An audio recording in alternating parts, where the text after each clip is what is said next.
The whole of last week was quite stressful, quite busy for me personally and professionally, not spiritually, because spiritually we are revived, renewed, refreshed.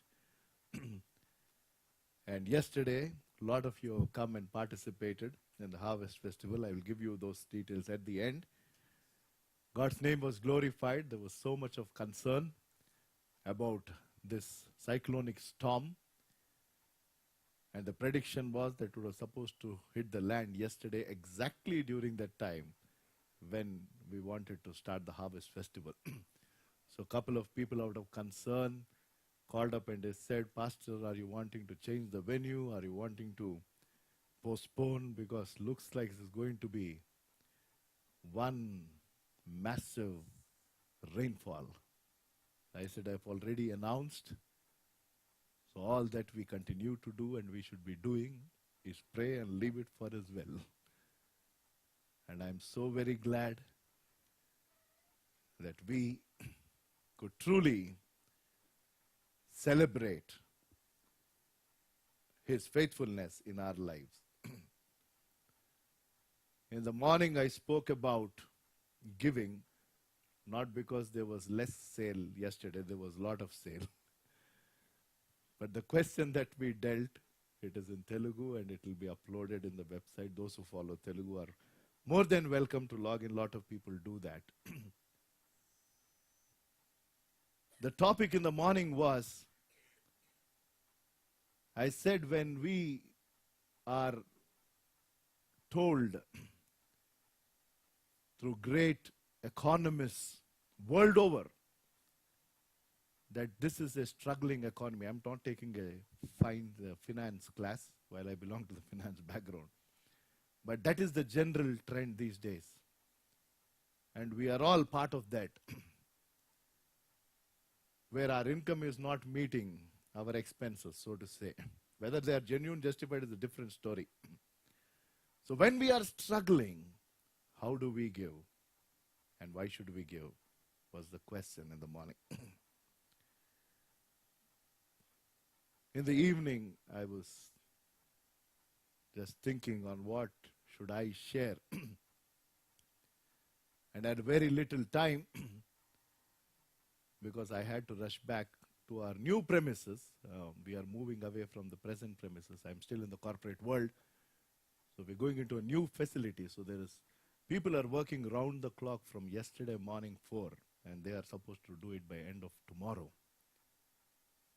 So because of my responsibilities at work, I had to show up there. So after the second service was over, I grabbed some food and went, and I came back at 6 o'clock. And I was thinking, and I probably have to go back tonight and tomorrow as well. And the thought was about, certain statistics that I was going through. I keep reading a lot. If I do something, that's the only thing I do. And I gather a lot of material because that has been of interest to me. And I research and see and check back to the Word if it is related to His scripture. And this thing really surprised me. Why I went about reading that in the little time that I had was, the title attracted me. The title was, People Don't Change even after heart surgery. I said, what is this? That was the title. People don't change even after heart surgery. So I went about reading. And this was from a doctor from Johns Hopkins Hospital. Hopkins in the US. It's a big name. Our dear friends came back from there a few months back. And it has got a lot of credentials.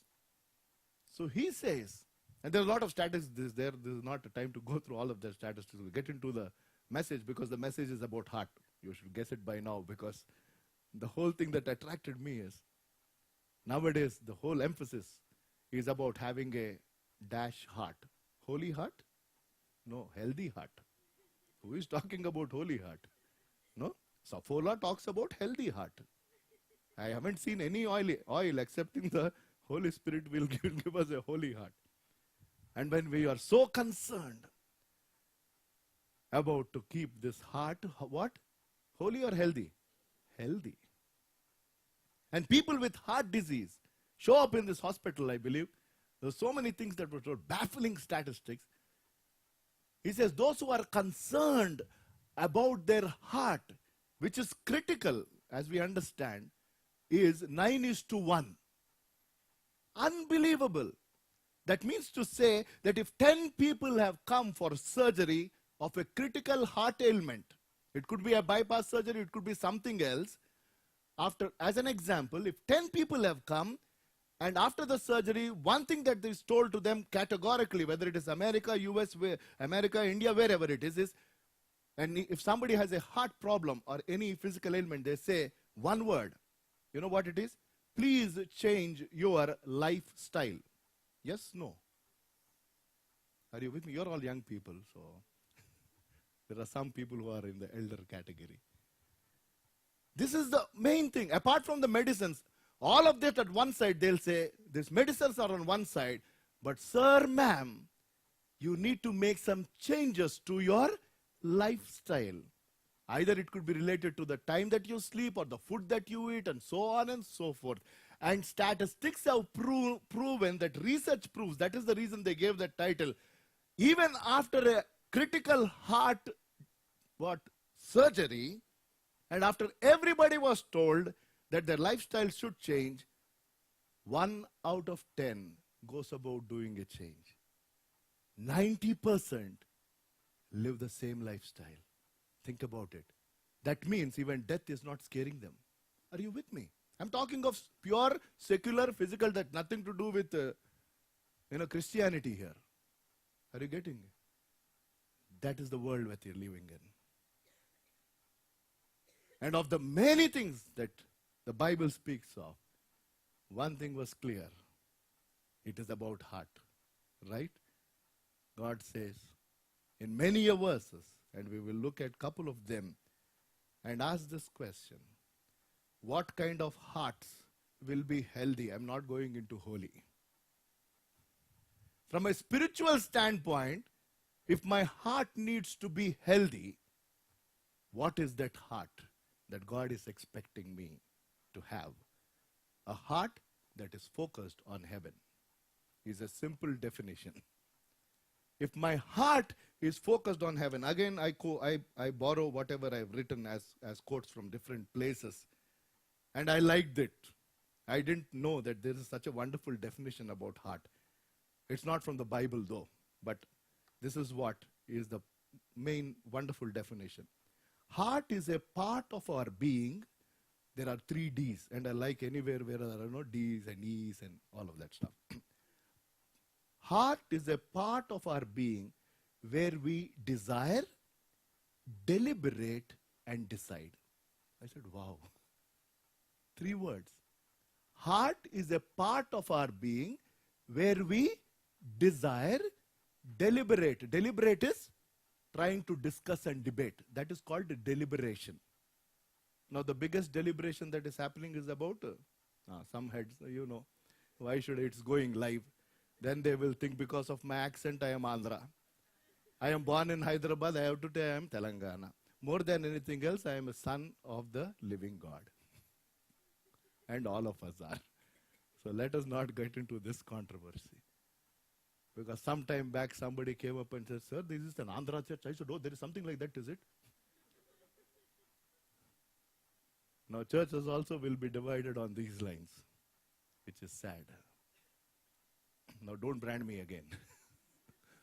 Okay, but all said and done.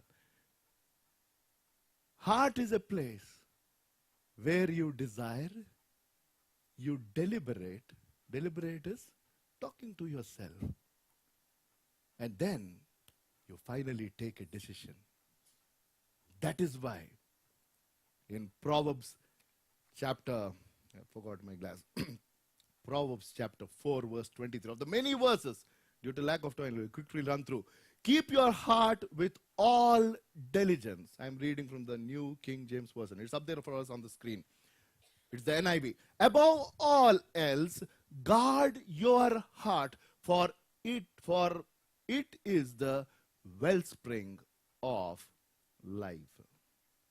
So the question is, If heart is so important, while from a secular world they give so much of advice about keeping our heart healthy,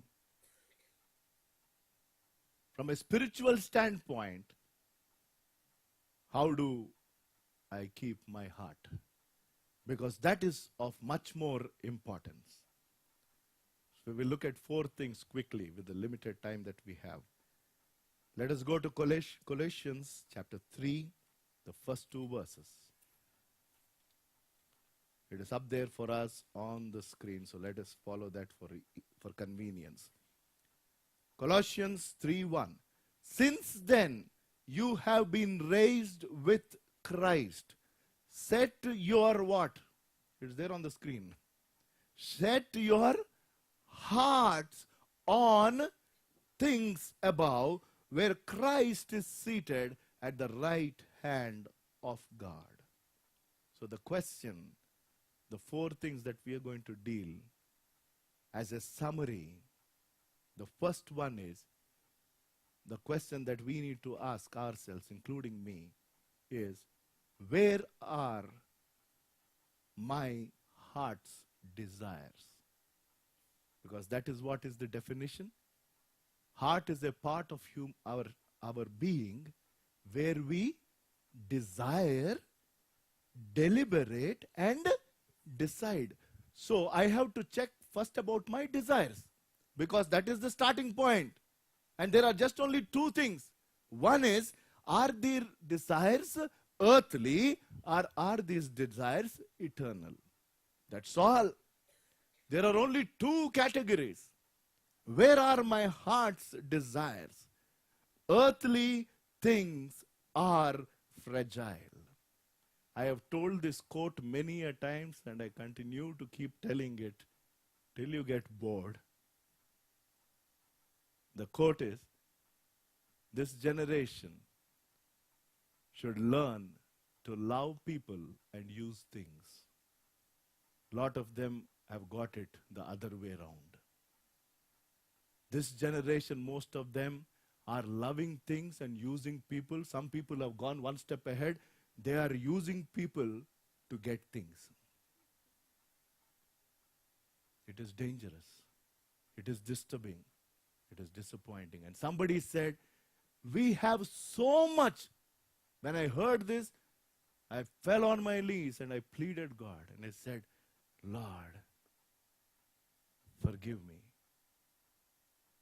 The generation that we are living in, courtesy all these great inventions, courtesy technology and so on and so forth. You know what this has done? And this great man of God summed it up beautifully. He said, this generation has got so much to live on, they have forgotten what to live for. It hit me, I am telling you. This generation has got so much to live on that we have forgotten what are we living for. If somebody asks you this question, what are you living for? Don't tell my wife. My wife is here. Or my children, my job, my bike, my BlackBerry, or whatever. Because earthly things are permanent. No. They are temporary, right? Earthly things are fragile. Earthly relationships are fragile. I'm telling you, that is the truth. That is the truth. It all starts there. If I have to deal with my heart today, if I am going through a spiritual heart checkup today, and God is the greatest surgeon, He has put us on the table, and the statistics are saying 1 out of 10 will change their lifestyle after a typical heart surgery. Now we are going through a spiritual heart surgery, and I don't know what that percentage will be after this message. Will it really bring about some change in my spiritual lifestyle, or I'll continue to live the way I am living? For a healthy hearts are focused on heaven. Set your hearts on things above, eternal things. Our bodies will become weak, our bodies will become weary, and our wealth is going to wither away. We have seen so many scams, we got fed up of this. Previously, it was 10 crores, 20 crores, 30 crores. Nowadays, people, news reporters are not reporting anything above 100, I think. Nowadays, it should be thousands, not rupees, crores. And people's focus has changed. There was this wealthy man, he purchased this Jaguar car, brand new, very expensive. And he is negotiating terrain where there were a lot of, bends. Let us imagine Aruku Valley for some time if you've been there. Going to that hill station like this. His new car, brand new car, so he is driving, there's nobody else. Unfortunately, in that bend, he couldn't really control, so it skid. So he knew he was going to die. Obviously opened the door and he jumped. The car went through the valley. And in this process, because he was strapped to the seat belt and this got stuck, this arm went away. He didn't realize. So it is a severe injury. But his focus was so much not on the arm but on the car. So he is looking at the valley and he's looking at my Jaguar, my Jaguar. One fool like me. Let me consider myself a fool, it's better. Stopped by and he said, "Sir, what happened? My Jaguar." He said, "You have a bigger problem. Your Jaguar, that is okay. But you have lost an arm. We have to find that arm. Provided you get it, maybe some doctor will sew it up." Then he saw and he said, "My Rolex, my Rolex."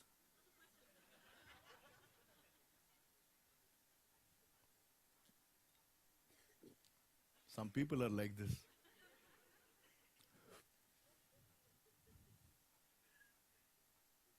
Why did he shout Rolex? Where was it? This hand has gone. That is the story. That is the story. If you are heart, why I told that example is, we might laugh at that person. Sometimes we also act that way. Possessions are possessing us. And they are driving our behavior. And a lot of people are so obsessed about the things that they have because they are costly stuff. They are costly stuff. But don't get attached to any of these. If you go to the next verse. So where Christ is seated at the right hand of God, set your minds on things above, not on earthly things. Why?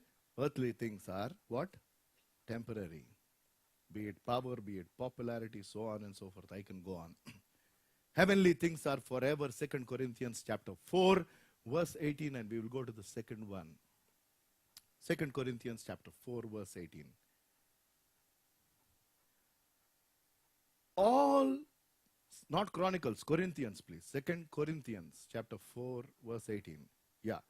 So we fix our eyes not on what is seen, but what is unseen. For what is seen is temporary, what is unseen is eternal. This sets the ground. If I need to develop a healthy heart spiritually, if I am willing to go through this surgery all over again, then I say, Lord, my desire should be on eternal things, not on earthly things. There's nothing wrong in having earthly things. We all need them. Don't misunderstand me. But they should not be your priority. Those are not the things that you long for and drive for. If you have, you use them. Otherwise, like Job said, it is fine. It has come, it is gone, it is okay. And that's how you live. Living a disconnected life in a connected world. So the first question that we answer today related to our heart is, where is my heart's desire? Is it on earthly things or is it on eternal things? Earthly things are temporary, fragile. Eternal things are forever. Forever. The second one is my heart divided? Where is my heart's desire? We answered that. Second, is my heart divided? I am telling you, some people are very clever. They will say, no decision, I am neutral. I am neutral. This is a very nice position to be in. But the problem of being in neutral is you'll neither go forward nor backward. Yes, no. You will remain there. You might have the best of the car and you put it in neutral and what? Some people's life are in a neutral mode. That's all. Where are you going? Nowhere. You and I have to decide. In the book of Joshua, when it comes to the end, as a great leader after Moses, Joshua stands before a next generation of Israelites and he puts this question straight. He says, there are two paths before you. There are two choices before you. You better make a choice. I believe our election commission, is coming up in the next elections, which was surprising. They said there will be an option. Now, till now, there will be every name who are contesting. And you are forced to choose one of them, right? If you don't like any, then you don't vote, you come back. Or you don't even go to vote. If you vote for two people, it will be disqualified. So the government of India, I believe, has come up with this idea that from now on, there will be one option, none of the above. If you don't like anybody, you can still put your vote on none of the above. So when it comes to your decision about eternity, you can't say none of these. You have to choose one of these. And there are only two choices. Joshua chapter 24 verse 15 is where I talked about this choice. But if serving the Lord seems undesirable to you, then choose for yourself this day whom you will serve. Whether the gods of your forefathers served beyond the river or the gods of the Amorites in whose land you are living. But as for me and my household, we will serve the Lord. He was clear. Joshua said, this is my choice. I leave the choice to you. There is nothing like neutral.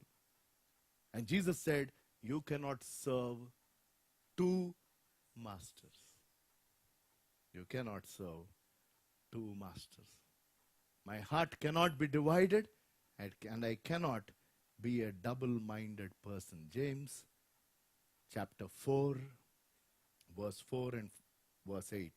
James chapter 4, verse 4. Strong words are used here. You adulterous people, don't you know that friendship with the world is hatred towards God? Anyone who chooses to be a friend of the world becomes an enemy of God. Verse 8, please, of the same chapter. Come near to God, and he will come near to you. Wash your hands, you sinners, and purify your hearts, you double-minded. We cannot be double-minded. That is the second question. The first one is, where is your heart's desire? The second one is your and my heart divided? The third question is your heart disturbed? A lot of people fall in this category. When I say disturbed, it is more about worry. Because that is what Jesus told before he went on to the cross in those last days. John chapter 14, we know it. He says, let not your hearts be troubled. Because they were worried. Because Jesus said he's going to die. The one who they lived with For 3.5 years, he told, I am going to die. But he also said that I am going to raise from the dead. He said that, I'm going to prepare a place for you. Then immediately, one of the disciples asked, can you tell us the direction, please? And he said, you will know later on. And he said, I am the way, the truth, and the life. So is there anybody whose heart is disturbed today because of the different things that you and I worry about? As believers in Lord Jesus Christ, should we worry?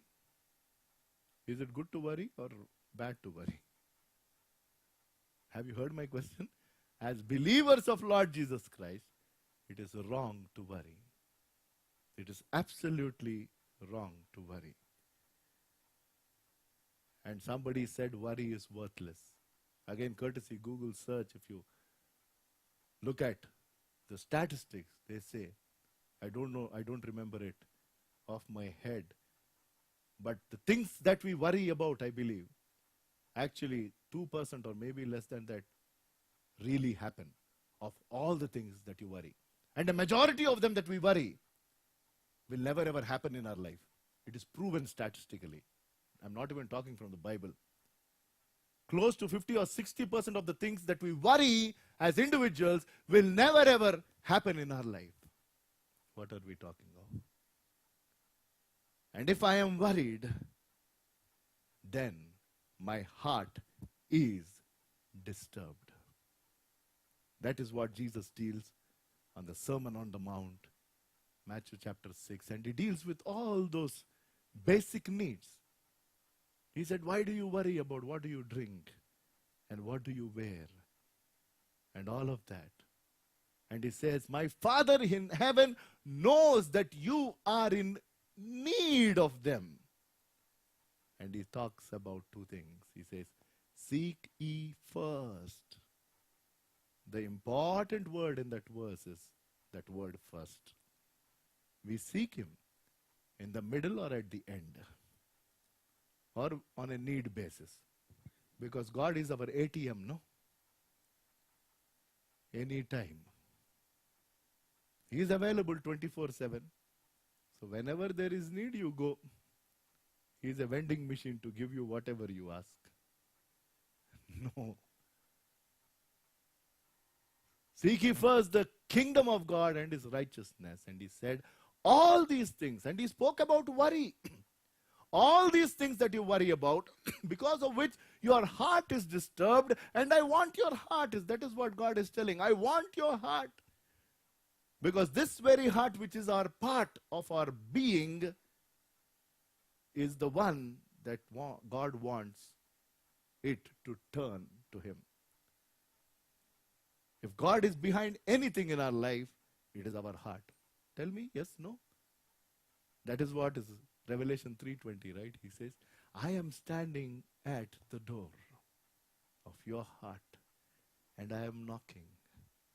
And if you open your heart, I and my Father will come and have fellowship. He said, I will remove this stone heart and give you a heart of flesh.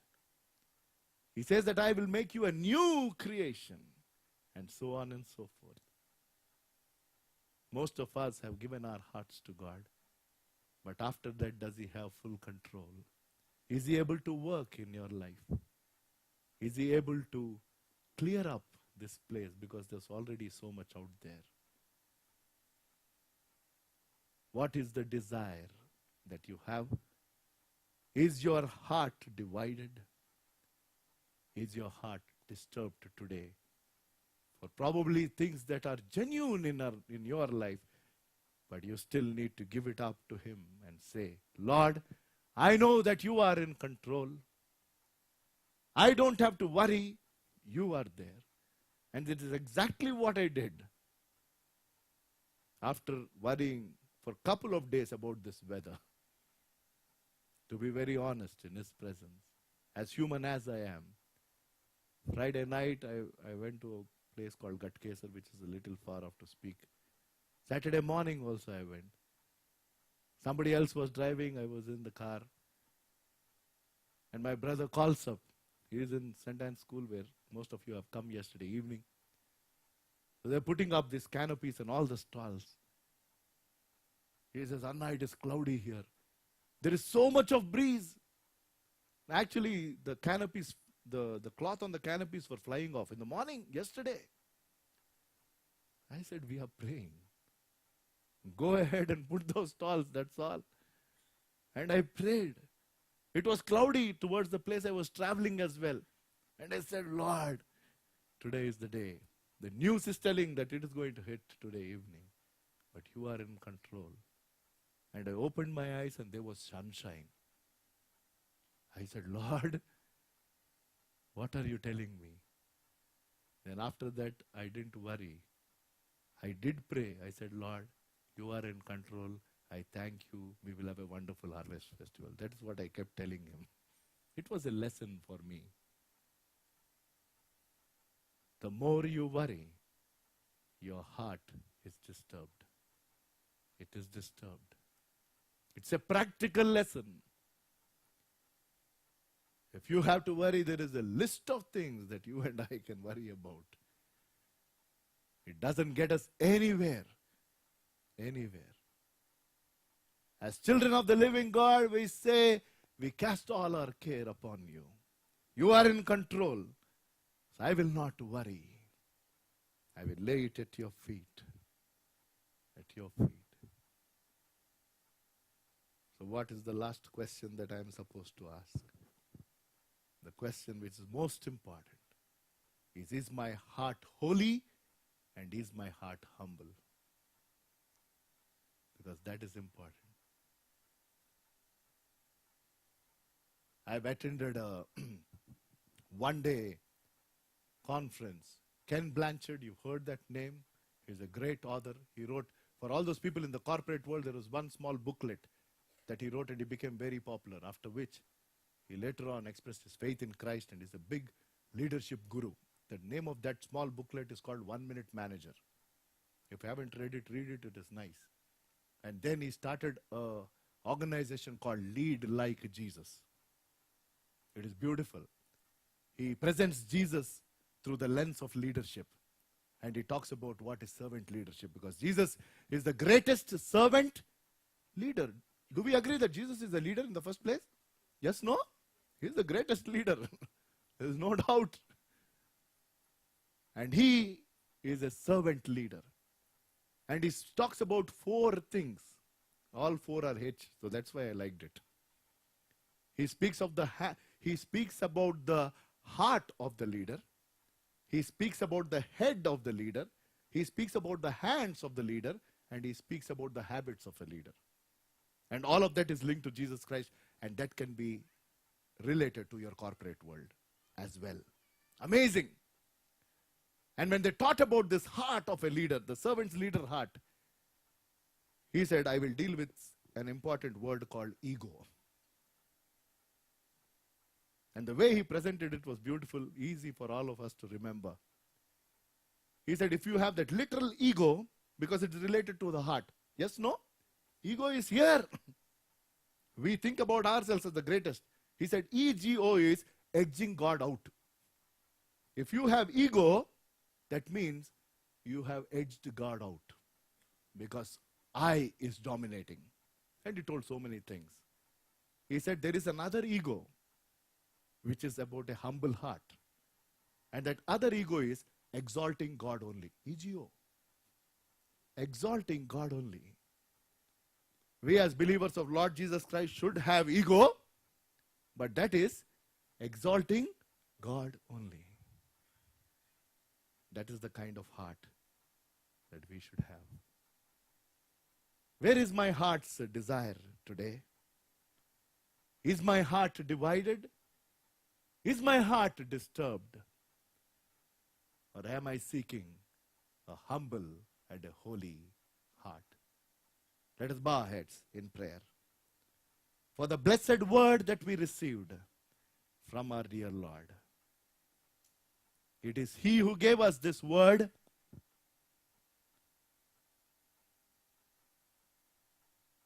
Statistics is telling that 1 out of 10 are changing their lifestyle after serious heart surgeries.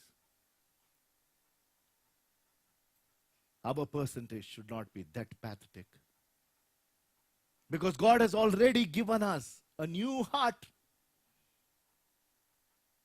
And for anybody here who has not given his or her heart to the Lord in the first place, I don't want you to stand up, put up your hand, come forward. But I just want to encourage you. Don't take a neutral position. Don't say that you will decide later. Don't say that I can manage both things. Don't say that I have too many things to worry about. Let me come to this later. This decision is most important. If you have never desired the Lord, today God is putting that desire in your very heart. He gave his life for you because he loves you like there is nobody else in this world. So what is your response for that love that is given to you? Can you make a decision in your heart to give your life? If so, do it today. Right now in his presence, there is joy in giving your life. And for the many who have given their lives, I'm not sure what is the condition of your heart today spiritually. Our lifestyle has to take a drastic change. And we should continue to tread this path of living a holy and a humble life. Holy hearts, healthy hearts, humble hearts are heaven-focused. Heaven-focused. Can we commit ourselves today that we will be focused on you? Gracious Heavenly Father, we thank you, we praise you, we bless your name. You've spoken to us, and I thank you, Lord, for those who prayed a prayer of commitment, that you take control and lead them in your ways. In Jesus' name we pray. Amen.